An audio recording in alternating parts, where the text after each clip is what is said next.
And I'm going to be talking today about Tolkien and the Anglo-Saxon calendar. And my starting point is this list, which opens Appendix D of The Lord of the Rings. This appendix deals with time calculation in Middle-earth, discussing the calendars used by the hobbits, the elves, and the men of Númenor and Gondor at different periods of their history. For each culture, Tolkien discusses topics such as the names of their seasons, the structure of the year, the days of the week, and terminology for different times of the day. Tolkien wrote this appendix quite late in the process of writing The Lord of the Rings. According to Christopher Tolkien, he was working on the appendices from around 1949 to 1955, so after much of the rest of the story had been written. And the appendix on calendars is maybe not the most dramatic part of the novel, but it is packed with fascinating information about Tolkien's world building and the different peoples of Middle-earth. So this table shows the calendar of the Shire, beginning with the first month of the year, which is after Yule, so roughly January, and then going down that column, Solmath, Raether, Astron, Thrimage, which is May, so that's where we are right now, and so on to for Yule. And as you might guess from the fact that the calendar begins and ends with something called Yule, these names are not taken from one of Tolkien's invented languages, but bear a close relationship to a real calendar that once existed in our world. They are based on a list of Anglo-Saxon month names recorded in Bede's De Temporum Ratione on the reckoning of time from the 8th century. And Tolkien has followed the pattern of Bede's list closely, although he has altered the forms of the names, as I'll talk about later. In Appendix D, Tolkien describes the mechanics of this calendar in way more detail than I wanted to get into today. So if you're interested in learning, for instance, why all their months are the same length, or how they deal with leap years or such things as that, do go and read the appendix. It is very interesting. What I'm going to focus on is exploring the relationship between the Shire calendar and the Anglo-Saxon calendar, Bede's time reckoning and Tolkien's reckoning of time. As we all know, when Tolkien drew on his deep knowledge of medieval literature and culture for his own creative purposes, he never would just copy from his medieval sources. He would reimagine them, putting them to new uses in his fictional world, but also frequently using his fiction as a kind of scholarly endeavour in itself, allowing him to explore different angles on the medieval sources. So thinking about how and why Tolkien made use of this calendar can help us to understand more broadly how he engaged with medieval ways of thinking about calendars and the cycle of the seasons in his scholarship and in his fiction. So I'll start by setting the Anglo-Saxon names in some context before we look at what Tolkien did with them. We owe our knowledge of them almost solely to Bede. Bede is most famous today, of course, for his Historia Ecclesiastica, his history of the English Church, but he had a significant interest too in time calculation. And for medieval scholars, calculating time and the study of history were very much intimately connected as scholarly pursuits. In De Temporum Ratione, he discusses many different aspects of time reckoning, such as the dating of Easter, calculating the cycles of the moon, leap years, the dates of the months, the solstices, the equinoxes, dates of the seasons, and how to classify eras of time, such as the different ages of the world. Only a very small part of this work is directly related to Anglo-Saxon England, and that's a short chapter which is part of Bede's discussion of the structure of the year in different cultures. So he talks about the months of the Hebrew, Roman, Greek, and Egyptian calendars, and then he adds a chapter about what he calls the months of the English in ancient times, by which he means the calendar in use among the Anglo-Saxons before their conversion to Christianity, a process which had taken place over the course of the 7th century. For the Anglo-Saxons, adopting Christianity brought a profound change in thinking about time, because it meant accepting an entirely new calendar along with the new religion. Of course, there was the new cycle of religious festivals and saints' days and so on in place of pre-Christian seasonal and religious festivals. But almost as fundamental a change was that the new religion also introduced the calendar which the medieval church used to calculate those festivals, to date those festivals, the Julian calendar, originally devised for use in the Roman Empire.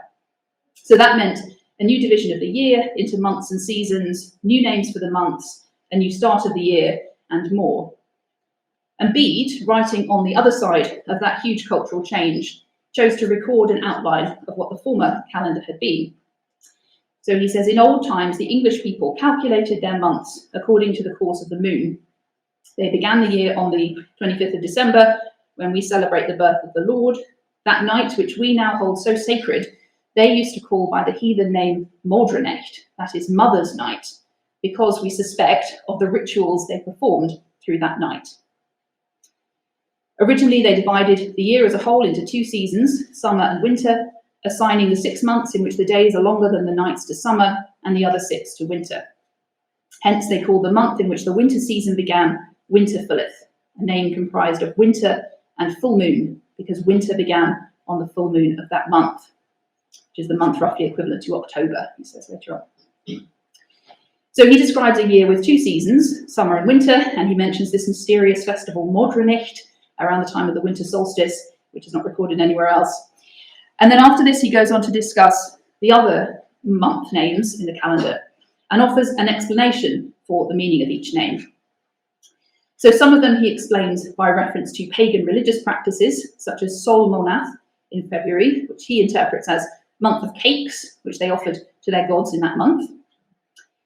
He says 2 months were named after goddesses, Hreva and Eostra in March and April. In September, there's Harley Monath, holy for reasons which Bede does not explain, which is sacred rites, he says. And then in November, there's Blot Monath, the month when cattle would be slaughtered and consecrated to the gods. Other names relate to the natural and the agricultural year, such as Thrumilka, May, a time of such fertility that the cattle were milked 3 times a day, or Wade Monath in August, the month of weeds, because they are very plentiful then. The 2 months around the solstice, as you can see, share a name. So December and January are Yola, and June and July are Letha. And these came to be distinguished as earlier and later in later Anglo-Saxon sources, so maybe meaning before and after the solstice.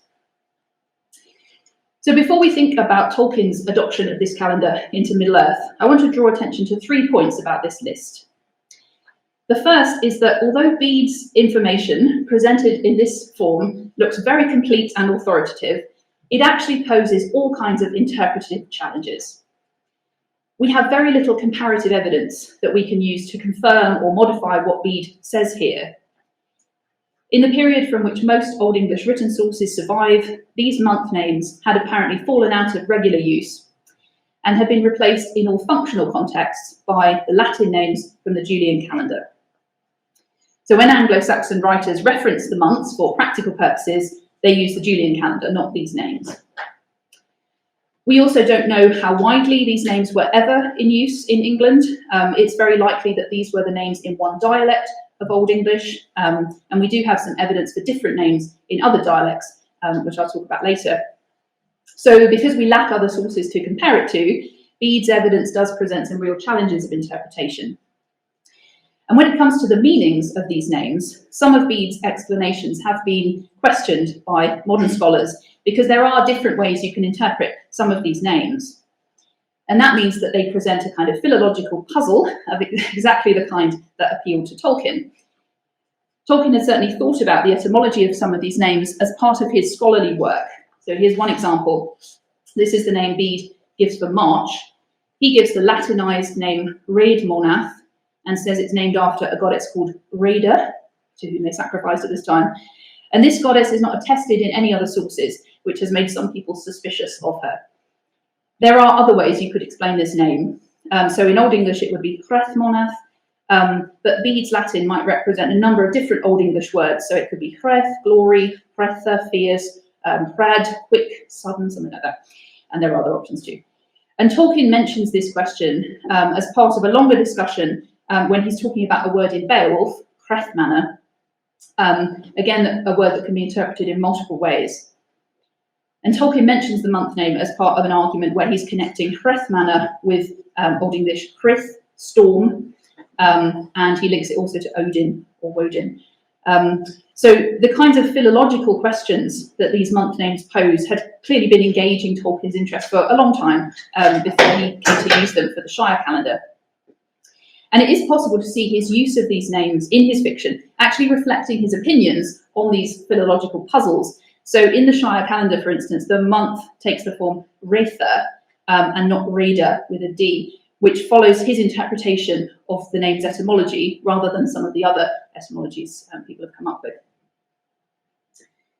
The second point that I want to highlight is how Tolkien's treatment of these names within his fictional time reckoning mirrors the kinds of contexts in which these names have historically been preserved and discussed, both in their medieval context and in post-medieval scholarship. So as I mentioned, we don't have any evidence for the use of these names in everyday contexts in Anglo-Saxon sources, so that means they're typically encountered in antiquarian and scholarly contexts, often along with discussion of their history and their possible meanings and relationship to months and other calendars and so on. And that's how Bede himself treats them as part of a scholarly discussion of calendars in different cultures, with an awareness of cultural and linguistic change and development over time. And within the fiction of The Lord of the Rings, Appendix D, where we find these names, is a similar kind of cross-cultural study. We don't encounter the Shire calendar, or these names anyway, in use within the main narrative of The Lord of the Rings, partly because Tolkien hadn't developed it at the point he started writing the novel. So instead it's part of the fiction of a scholarly paratext, in line with Tolkien's kind of supposed role as editor rather than author of The Lord of the Rings. So just as Bede compares Greek and Hebrew months with the Anglo-Saxon calendar, so in Appendix D we get comparisons between the calendars of the elves and the men and the hobbits, discussing their similarities, differences, how they've influenced each other, and so on. And within the story, this draws on the scholarship of what we might call the Hobbit equivalent of Bede, which is Meriadoc Brandybuck. We are told in the prologue that since Meriadoc and Peregrine became the heads of their great families, so this is obviously after the end of the novel when they've returned to the Shire, and at the same time kept up their connections with Rohan and Gondor, the libraries at Bucklebury and Tuckborough contain much that did not appear in the Red Book. In Brandy Hall there were many works dealing with Eriador and the history of Rohan. Some of these were composed or begun by Meriadoc himself, though in the Shire he was chiefly remembered for his herb law of the Shire and for his reckoning of years, in which he discussed the relation of the calendars of the Shire and Bree to those of Rivendell, Gondor and Rohan. He also wrote a short treatise on old words and names in the Shire, showing special interest in discovering the kinship with the language of the Rohirrim of such Shire names as Mathon and old elements in place names. So again, this is quite a late addition to the text. This was only added to the prologue in the second edition of The Lord of the Rings in 1965, so after the prologue, the appendices had already been published. But retrospectively, it kind of credits Merry with some of the kind of calendar lore recorded in Appendix D. And the title of his The Reckoning of Years seems like a nod to Bede's Reckoning of Time. And in one sense here, Merry is a little bit like the Bede of the Hobbits. He's making records of his people's history in the kind of aftermath or in response to an event which has caused his small marginal people to play a role on the international stage, to come into contact with larger venerable cultures from abroad, and adjust their perspective on time and history accordingly. But in another way, Mary's combination of calendar study with herb lore, which in this context means the study of pipeweed, but herb lore and exploring old words and names, also recalls the kind of scholarly context in which discussions of the Anglo-Saxon calendar have typically appeared, and where Tolkien might have well have encountered them. So most people don't come across Bede's Old English month names by reading De Temporum Ratione. It's very long, it's very technical, it's in Latin, so it's not the easiest read.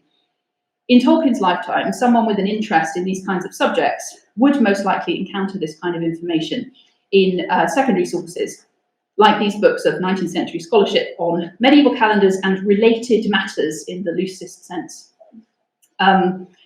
Works of this kind gather information from a range of eclectic sources, and they tend to combine discussion of calendars and time reckoning with topics such as medieval science and medicine, later folklore and calendar customs, and parallel traditions in other cultures. So these are a work on the calendars of the Middle Ages by R.T. Hampson, which, despite its long and sober title, is actually full of very interesting information about folklore and seasonal customs too. And then two by the rather eccentric scholar Oswald Cockaine, who collected material, like Mary, on old words and names, Anglo-Saxon herbs, and the calendar, in works with excellent titles such as Occasional Papers on Dry Subjects and Leechdom's Wort Cunning and Starcraft of Early England. So as works of scholarship, these were quite dated by Tolkien's time, but they were very widely read. Even today, they're frequently cited in discussions of the Anglo-Saxon calendar. And Tolkien did know at least some of them. He quotes Cockaine's The Shrine at the Opening of Beowulf, the Monsters and the Critics. So these are the kinds of contexts in which calendar material, like beads, is most often to be found, more readily than in the medieval sources themselves. And they are kind of echoed by the way the information is presented within the scholarly paratext of the Lord of the Rings. And that context is also helpful in thinking about the last point that I want to make before looking in more detail at what Tolkien did to these names. And that's about the kind of cultural weight that these names have been made to carry in the Anglo-Saxon period, but also within this later scholarly tradition, what they kind of represent beyond simply information about an ancient calendar. In the Anglo-Saxon period, although the names fell out of everyday use, they did have a cultural value as artifacts of the pre-Christian English past, which some scholars and poets continued to take an interest in. So they do appear in some sources, mostly following beads, so not really independent sources for the names, but certainly testament to their lasting interest as historical records of a specifically English cultural identity. So here's one example. This is from a poem called the Menologium, a calendar poem from an 11th century manuscript. And this is an extract, obviously, from the section for October, which says, on October the 1st, the 10th month travels to the people by wise design, October into town for our abundance, winter filleth, as it is widely known to the island dwellers, Angles and Saxons. So this poet is writing towards the end of the Anglo-Saxon period, centuries after Bede, and the pre-Christian world in which names like winter filleth were actually used would have been very distant to him.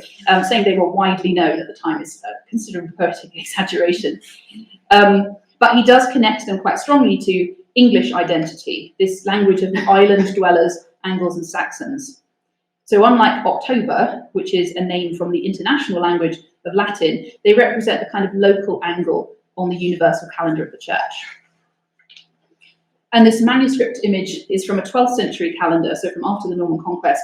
And here again, the Old English month names from Bede are included, along with the names this time for the month in other languages. So winter filleth is there, but there are also the Greek and Hebrew names for October and the Latin, of course. And none of those names would have been in common use in England at the time, but they all kind of imbue the calendar with an air of venerable learning, I suppose. And including the English name aligns that language with these more distinguished languages.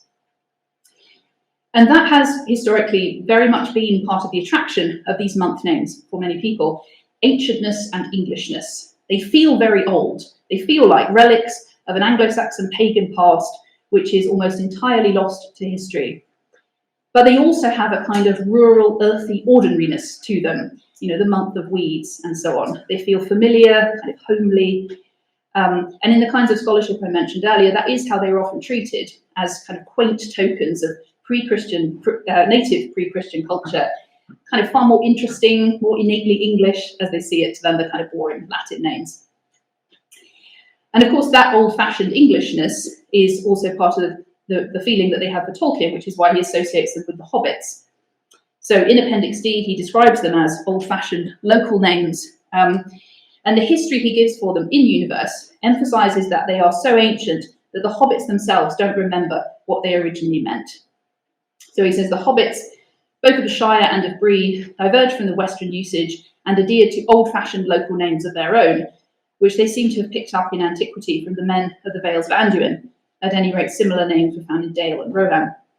The meanings of these names, devised by men, had as a rule long been forgotten by the hobbits, even in cases where they had originally known what their significance was. And the forms of the names were much obscured in consequence. Math, for instance, at the end of some of them is a reduction of month. It may be noted that Solmath was usually pronounced and sometimes written Somath, Thrimage, often written Thrimich, archaically Three Milk, and Blotmath was pronounced Blodmath or Blomath. So these names originally come from men in Dale and Rohan, And of course, the people of Rohan have the culture in Middle-earth closest to the Anglo-Saxons. They quote Old English poems, they have Anglo-Saxon words like Theoden as their names. So it makes sense that this is where the Hobbit's months come from. But if we look more closely at what Tolkien's done with the names, we can see he has adapted them to make them more appropriate for the Hobbits. He's altered the forms of the names to suggest that these really aren't the Anglo-Saxon names, but what those names might have become in English if they had stayed in use over the centuries and their original meanings had long been forgotten. So, for instance, if they were still being used in rural England in the 19th century. And the Hobbits do have that kind of rural, old world England flavour to their culture in many ways. You know, Tolkien described them as more or less a Warwickshire village at the time of Queen Victoria's Diamond Jubilee. So that's what these kind of homely names evoke. And what's interesting about the way he's treated them is that some of these names do have close descendants in modern English words, but Tolkien hasn't modernised them to what they would have become if their elements had been understood by the people who were using them. So, for instance, August, Weidmonath is not Weed month, but Wedmouth. So they're what Tolkien calls worn down forms of the names, as if they had continued in use in ordinary speech and been reinterpreted by speakers without knowledge of their real meanings, as often happens over time in the history of a language. And the advantage of this is that Tolkien can avoid giving the Hobbits kind of overly literal names, or ones with modern associations which might not be appropriate in Middle-earth. In particular, it's quite interesting to note how he treats the names which have pagan religious connotations. I've already mentioned Raether, and then September, Harlimoneth, would have been just holy month if its elements had survived unchanged, but instead it's Harlimath for the Hobbits. We still might wonder what exactly makes a month holy in Middle-earth, but that's an unanswerable question. And in particular, Eastermonath, so April, becomes Astron, and not what it actually became in English, which is, of course, Easter. The Christian festival took its name from this month, which Bede says was named after a pagan goddess, but it would clearly be a bit weird if the Hobbits had a month called Easter. And then there's Yule and Lithe, which derive from what were probably names for the solstices or festivals connected with them. And the Yule days and the Lithe days are the main holidays in the Shire calendar.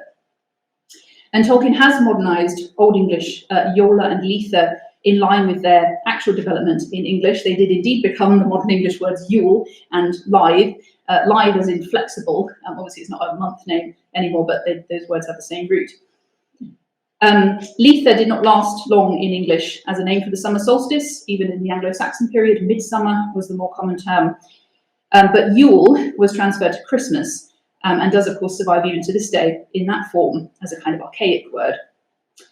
And this, of course, is another word with potentially pagan origins or connections. But in Tolkien's day, it would perhaps more have suggested a kind of old-fashioned or dialect name for Christmas, and one particularly connected with the north of England and Scotland. So this is the OED, read that, the OED entry for Yule from 1921, which marks it as a literary archaism and says, notes its particular use in Scottish and Northern dialects. And that's because, although it was an Old English word, as a name for Christmas, Yule was reinforced by the influence of Old Norse Yule in northern parts of Britain, a legacy of Viking settlement. And this dialect variation is actually something that Tolkien decided to carry over into Middle-earth. So in his guide to the names in The Lord of the Rings, he gives a fictional history for Yule. It may, however, be supposed that a form of the same word had been used by the Northmen, who came to form a large part of the population of Gondor, and was later in use in Rohan, so that some word like Yule was well known in Gondor as a northern name for the midwinter festival, somewhat like the appearance in modern German of Yule as a loan from the north. So it's a northern word in Middle-earth, as well as in Britain and Germany. I think that's a great detail. And that decision to imitate some of the dialect patterns of real-world month names is also found in Appendix D, where Tolkien gives a list of month names used by other hobbits in Bree. So in Bree, the names differed, being Freri, Solmath, Raether, Chithing, Thrimage, Leith, the summer days, and so on. So some of these are the same or very close to the Shire calendar. I've highlighted the ones which are significantly different. And the odd one out is Chithing for April, which doesn't seem to be based on a medieval name, but seems to be a coinage of Tolkien's own from the Old English word chith, meaning a sprout or a shoot of a growing plant. So chithing would be like a time of sprouting. But the other names seem to draw on alternative sources for early Germanic month names outside of Bede's list, so in other languages or in other dialects of Old English. The first month, Freri, comes from Old Norse, from a list of month names in the Prose Edda by the medieval Icelandic historian Snorri Sturluson, and he includes Freyra Manatha, frost month, or freezing month, or something like that. And Snorri also lists a month, sort of roughly around September, called Haustmanatha, harvest month, which is cognate with Old English Hafastmona, harvest month again. So, and that's used as a name for September by the Anglo-Saxon writer Alfrich. So this is one of the Old English month names that might have belonged to a different dialect of Old English from Bede's list, maybe from Wessex. And that produces Harvestmath for the name in Bree. And then June and July in this list are the summer days and mead. And some antiquarian sources for Old English months, such as the one in this image, give midsummer month and mead month as names for June and July. These names don't actually appear in surviving Anglo-Saxon sources. It's not quite clear where they came from, but they do feature in 18th and 19th century lists of Anglo-Saxon month names. Midsummer month is obviously because June is the month of the summer solstice. Mead month would be meadow month, probably because July was the month of the hay harvest.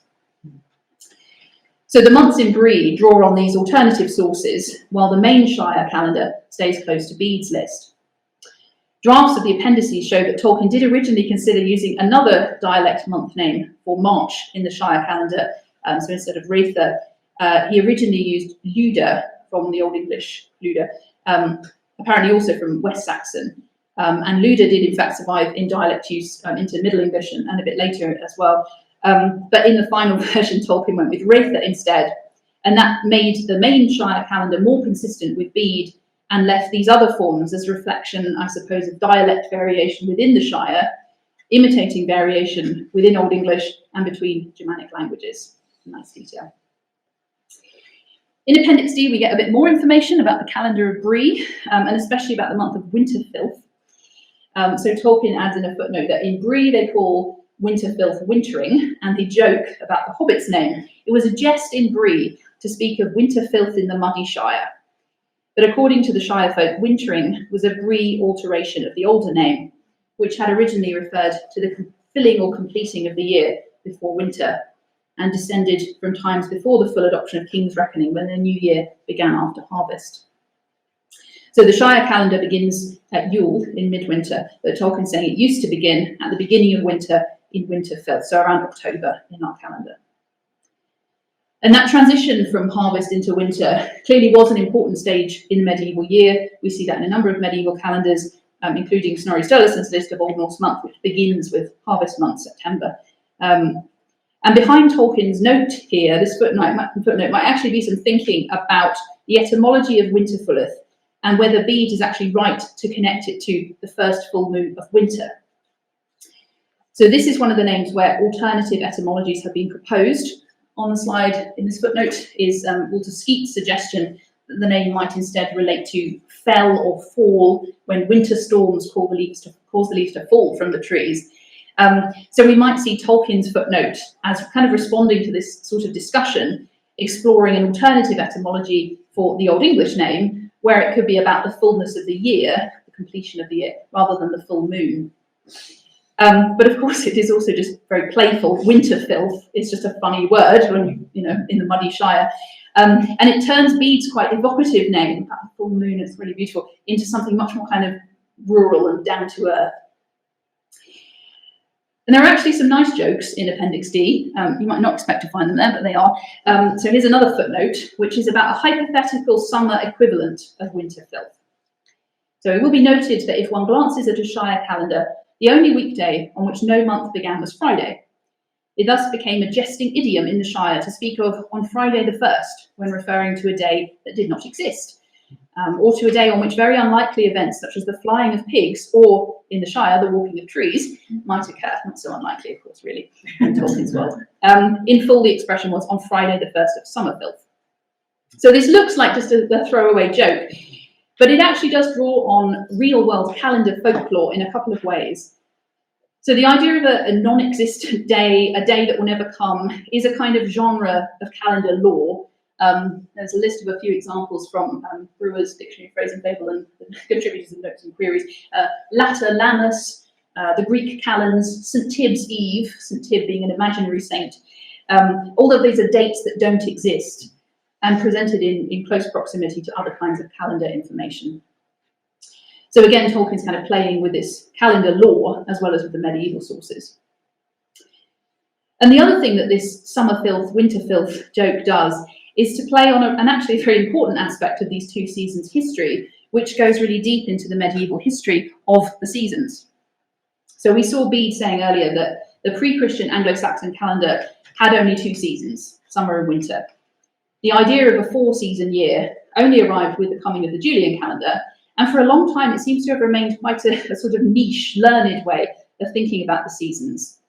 Most people seem to have continued thinking about the year as having two seasons, with the solstices, midwinter and midsummer in the middle as kind of turning points of the year. And Tolkien mentions this in commenting on what the Beowulf poet means when he uses the word winter.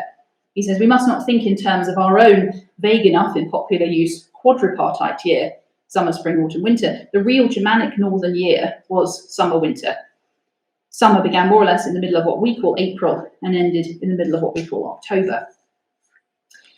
So summer is the half of the year when crops are growing and then being harvested, which includes most of what we would consider spring and autumn, and then winter's just the other half.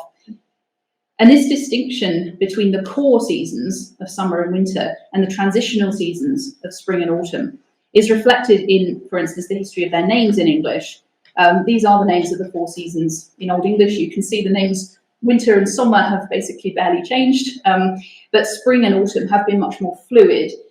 In Old English, they were Lengton, the origin of Lent, and harvest, which have both undergone significant changes in meaning and were replaced around the 15th century with the words that we know today.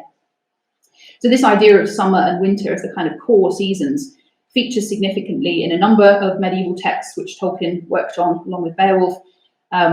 In Old English, it's common to say winter and summer to kind of mean at all times, like we would say night and day, something like that. And there's even a pair of verbs for these two seasons. So winterlecken, it draws near to winter, and the equivalent for summer, but no equivalent for spring and autumn. So they are a pair. So Tolkien's little joke about winter filth and summer filth, which is just a kind of jesting footnote, does reflect this pattern. And underlying it is Tolkien's knowledge of what is actually a fundamental difference between the Anglo-Saxon perception of the seasons and our own. So as often with his treatment of the hobbits and the culture of the Shire, there are a lot of comic elements in Tolkien's use of the Anglo-Saxon calendar. But beneath it lies a pretty serious engagement with the medieval sources, with their different possibilities of interpretation. His treatment of the Old English month names shows that he has taken into account such questions as their etymologies, their historical development, the ways they've been interpreted by scholars, and dialect variation in the real world. So the last thing that I want to think about is the more serious side of Tolkien's engagement with the medieval calendar. At the close of Appendix D, Tolkien explains the connection between the calendars he's been describing and the events of the novel. Because one of the lasting consequences of the War of the Ring, along with saving the world from evil, was actually calendar reform.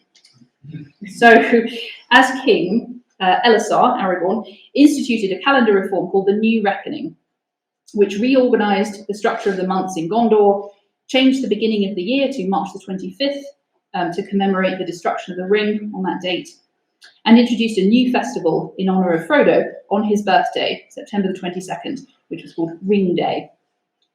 And the New Reckoning also marks the beginning of the Fourth Age, so a kind of the institution of a new era in history. And this reckoning is adopted everywhere except in the Shire, where they faithfully keep to their old calendar. But in the West Farthing, Tolkien says, especially in the country around Hobbiton Hill, there grew up a custom of making holiday and dancing in the party field when weather permitted on April 6th. Some said that it was old Sam Gardner's birthday, Sam Gamgee, of course.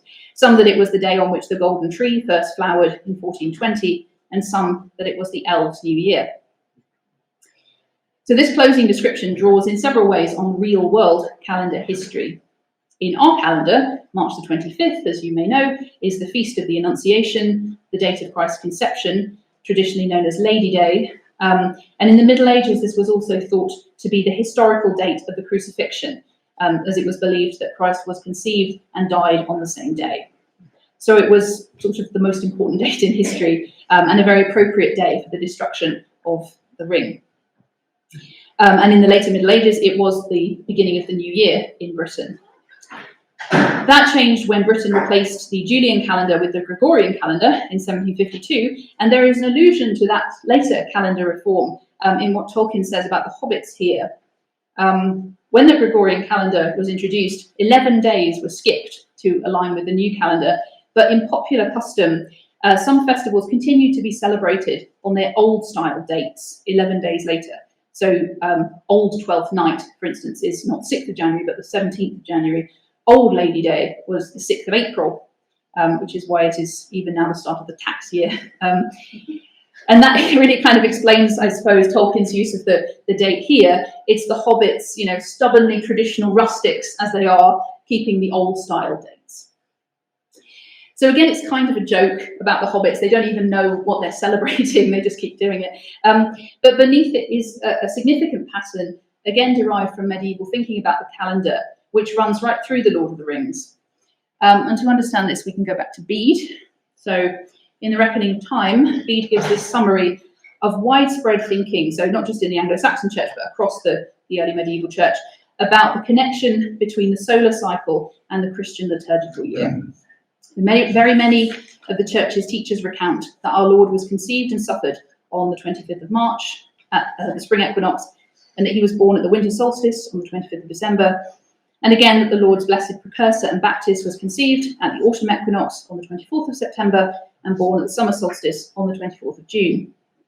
To this they add the explanation that it was fitting that the creator of eternal light should be conceived and born along with the increase of temporal light, and that the herald of penance, who must decrease, should be engendered and born at a time when the light is diminishing. So Bede is explaining that while the conception and the birth of Christ were linked to the spring equinox and the winter solstice, the summer solstice and the autumnal equinox are tied instead to the conception and birth of John the Baptist, the herald of Christ.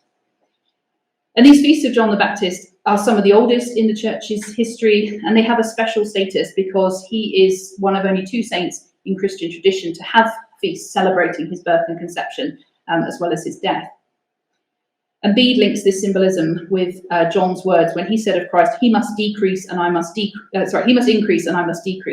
The prophet has to give way to the Messiah as the light of the sun increases after the winter solstice, decreases after the summer solstice.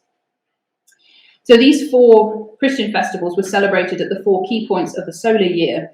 And these were the original dates of the solstices and equinoxes in the Julian calendar, which is why the Christian festivals were fixed to these dates.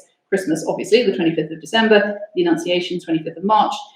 St. John's Day, Midsummer Day, on June the 24th, is not so much noticed today, but it was a major festival in the medieval calendar across Europe at the time of the solstice. And all of these dates do have significance in the Lord of the Rings. Tolkien wrote that he deliberately chose March the 25th, for instance, as the day on which the fellowship, December the 25th, as the day on which the fellowship set out from Rivendell. March 25th as the end of the quest, and then Midsummer Day, we learn, is the day on which Aragorn and Arwen get married. So that's nice. The 4th of these dates, the conception of John the Baptist at the autumnal equinox, has not historically had the same kind of cultural status as Christmas or Midsummer Day. But dates very close to this point in September do have a recurring importance from the beginning to the end of The Lord of the Rings. September the 22nd is mentioned on the very first page of the novel. It is obviously the date of Bilbo's birthday, the occasion of the long-expected party in the first chapter. And then some years later, it's on the day after his birthday that Frodo leaves home with the ring, 23rd of September. 22nd of September, as we saw, was Ring Day in the New Reckoning, became a festival. And then right at the very end of the book, this is also the date on which Frodo sets out from the Shire for the last time to sail into the West.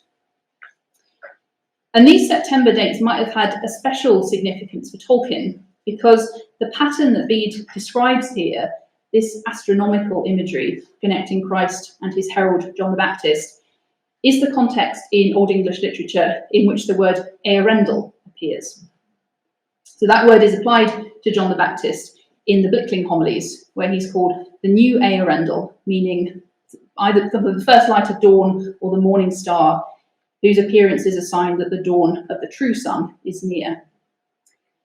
And the Old English poem Christ uses earendel in a similar context of solar imagery, closely connected to Christ's incarnation and the solstice. And as you may know, encountering the word earendel in that poem in Christ had a profound effect on Tolkien as a young man. He called the poem rapturous words from which ultimately sprang the whole of my mythology. And he began developing his own story around this rather mysterious name, with earendel as a herald figure, so somewhat akin to John the Baptist. Tolkien's first poem about him was The Voyage of Earendel, the Evening Star, which John Garth has called the founding moment of Middle-earth, and that poem was written on the 24th of September, 1914, so the feast of the conception of John the Baptist. So the significance of September 22nd in The Lord of the Rings is not quite the same, but it seems a bit too close to be a coincidence.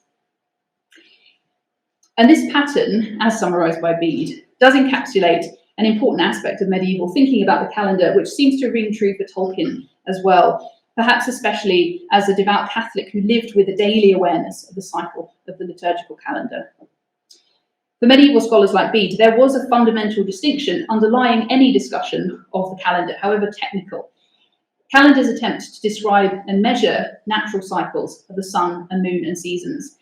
But calendars themselves are far from natural. They are the product of human science and tradition. They are culturally determined. They are prone to change and error, and they are frequently in need of reform. But although humans create calendars, time itself was created by God. Humans measure it, but God created it. And as Genesis says, as people like Bede regularly quote, he made the sun and moon to be signs for the marking of seasons and for days and years. So that meant that the structure of the year could be interpreted as revealing profound truths about the nature of the universe. And that is why for scholars like Bede, it was so important that the calendar should try and mirror that pattern as accurately as possible. So for instance, with the dating of Easter. Behind the fallible and changeable calendars of human beings lies this pattern that they believe to be of divine origin. And the same pattern does lie behind all of the calendars that Tolkien created for Middle-earth. He emphasises in Appendix D that the story takes place on our Earth, and the cycle of its years and seasons is the same as ours, even though the peoples give them lots of different names and calculate them in different ways. And that's what makes the seasonal setting of the narrative, including the details that it borrows from real-world calendars, so familiar and so powerful an aspect of the story. A story which, as Tolkien put it, begins in autumn and passes through winter to a brilliant spring. Thank you.